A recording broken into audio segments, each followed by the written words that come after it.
All right, VA loans and minimum credit score. Hey guys, welcome back. And today we're going to talk about what is the minimum credit score on a VA home loan and how that works and what the VA and lenders look for when it comes to overall credit scores and how your credit looks. Guys, my name's Aaron DeHart. Welcome back. And if you haven't already, please give us a like and subscribe to this channel so we can keep great video content coming out to you for what you're looking for. Real quick, guys, I've been a lender for 23 years, since 2003. During that time, we've successfully helped over 4,400 families either obtain home financing to purchase a home or save money through a strategic refinance. So you're going to find a lot of great information on this channel that we're going to be here to provide for you. So let's get right to it. Today, we're going to talk about VA home loans and what the minimum credit score requirements are. Here's something that's really cool. VA itself does not have a minimum credit score requirement. That's right. You can literally get a VA loan without having perfect credit. Now, what you're going to find a lot of times that you might be researching online, if you Google what's the minimum credit score for a VA loan, what you're going to find is different lenders are going to have certain criteria for what they want. I've seen some lenders have a minimum credit score of 620. Other lenders have a minimum credit score of 600. And then a lot of times it's 580 or above. And if it's anything lower, they won't do that. However, that's not what VA requires. Now, what VA does look at is your overall credit history. They do want some credit history on there, and they're going to look more closely at the last 12 to 24 months.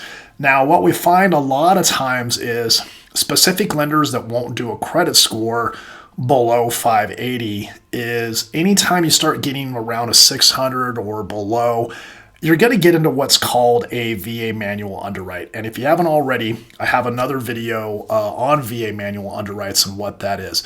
But basically, every single loan that we have to run through, we're going to run it through an automated underwriting system that's either called DU for desktop underwriter or LP for loan prospector. And what that is that's a computer program algorithm that actually kind of pre-underwrites the file for us. And it's either going to give us what's called an approved eligible, or it's going to give us what's called a accept, depending on what system we're using. If we get an approved eligible or an accept, everything's great. We just basically have to put in the file what those findings are telling us. So it's basically a big kind of mixing pot that your income goes into, overall credit score. It looks at your assets, your work history, and it puts it in a big kind of mixing pot, and it spits us out an approval. That's what they're looking for.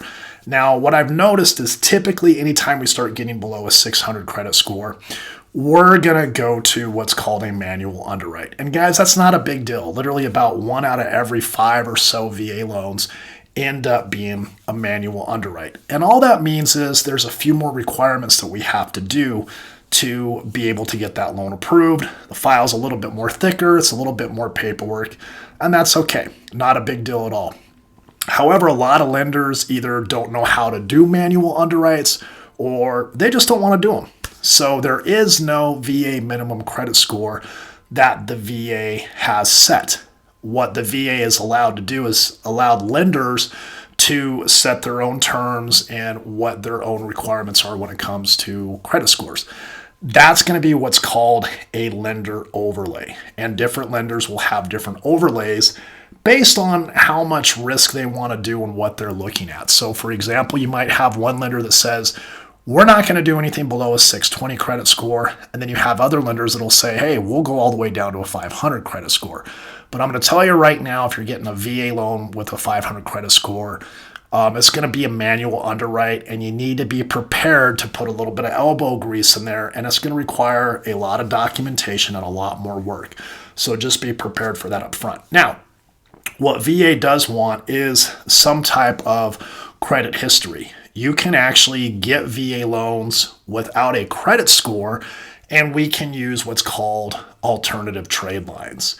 And what alternative trade lines are is we can get 12 months worth of cell phone payments. So if you have a cell phone bill that's in your name, we can get proof that you've made 12 on-time payments of that cell phone bill. Auto insurance is another one. If we can get 12 months showing that you've made 12 months of auto insurance payments, we can use that as well. Also, power bills, things of that nature, cable bills, all those will work. Typically, we want to get at least 3. The more the better, but if we have 3 that we can build alternative trade lines of credit with, that's fantastic.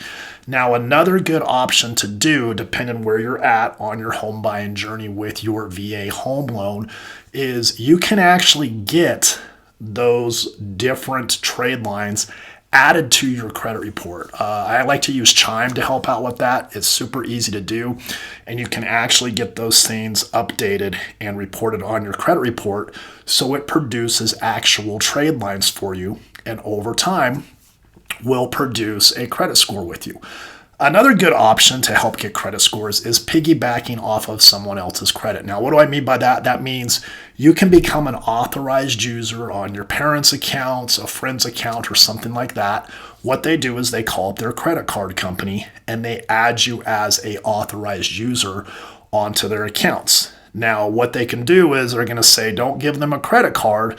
We just want to put them on as an authorized user. What will happen is you're going to get all of that credit history on that account being an authorized user. But user beware, if there is any late payments or anything like that that was on that authorized user account, that's also going to show up on your credit report. So you want to be wise and make sure you're doing your research with whoever it is that you're looking to be put on as an authorized user on that account. So we have numerous lenders, guys, that we can look at that will go down to different credit scores, different options that we can use.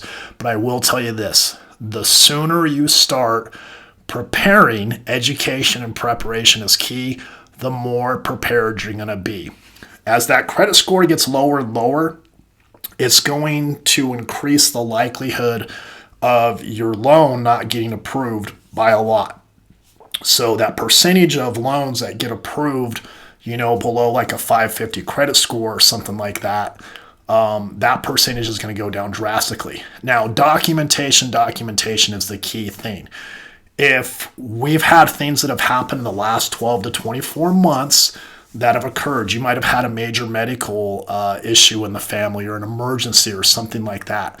We're going to want to be able to document that and help prove to the underwriter, the judge, on what happens. The more documentation we have, the better we can tell the story, and that likelihood of getting your loan approved is going to increase drastically.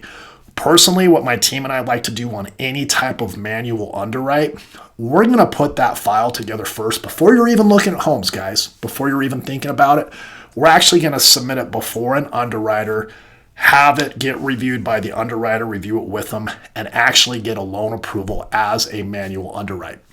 It's going to do a couple of things. It's going to create a lot less stress for you.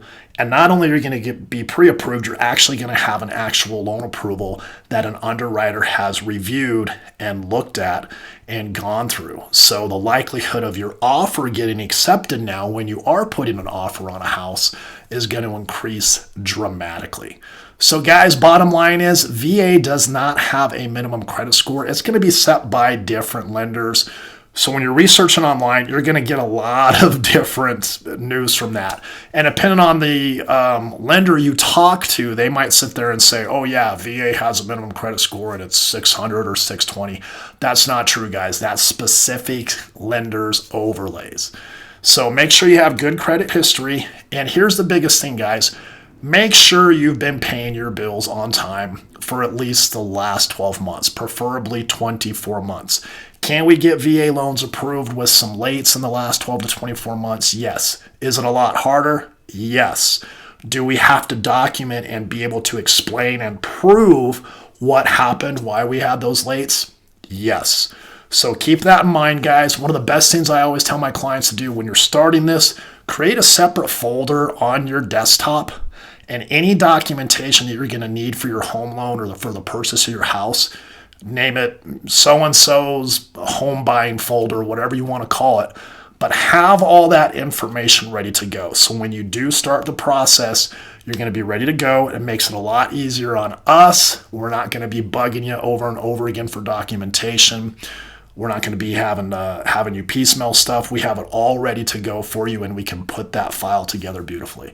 So guys, there you have it. VA loans do not have a minimum credit score. It's set by the lender, but make sure you're doing your research. Preparation is key, and get educated. If you ever want to talk, guys, please feel free to give me a call, 775-365-9306. Doesn't talk a penny to talk. And again, thank you for watching. If you haven't already, give us a like and subscribe, and we'll see you on the next video soon. Thanks for watching.